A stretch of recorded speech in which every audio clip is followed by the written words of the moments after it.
It's the little details that make your home magical for the holidays. We know that. We feel that, right? When every space is just touched with a little bit of Christmas charm.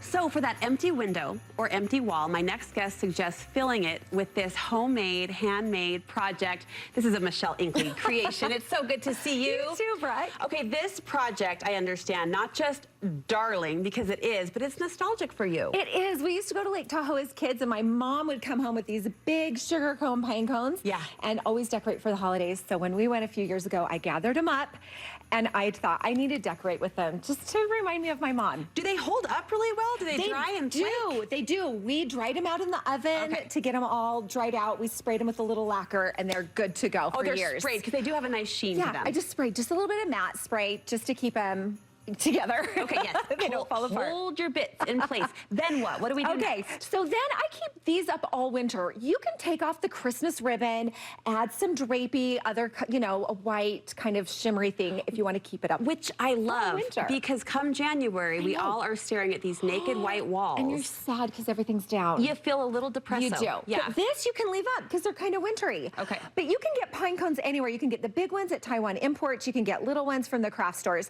They're so easy to do.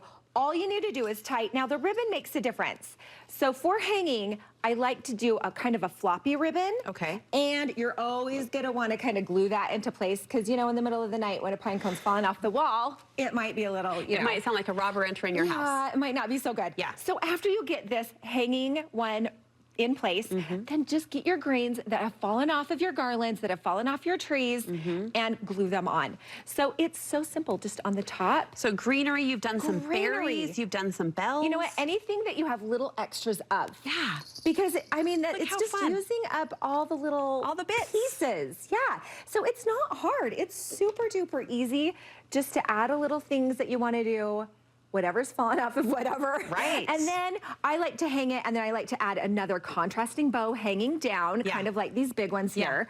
But they're so cute. They're You can darling. put them on your tree, on the porch, on a wreath. Where are you hanging these? Mine are on my doors to go outside on the deck. Okay. So they always look so plain and lonely, so I put those on there. And they're really cute. There's a picture right there. And so do you miss the drippy, droopy bows, or do you like the simplicity of the single bow that we're seeing this season? Well, I like it all. Okay. Come on. The more bows, all the of the better. above. And it depends on what your home decor is too. So if you want to add a little color for Christmas, then add a little color. If you just want it simple, keep one bow on there. I'm gonna try this, Michelle. It's super easy. A fantastic project. Thank you for showing us, and thank you for sharing the meaning behind it for you. Where can we get more project inspiration? The Glitzy Pear on Instagram or theglitzypear.com. She'll be your favorite follow, especially this time of year, The Glitzy Pear. Thank you so much. Thanks so much, Breck.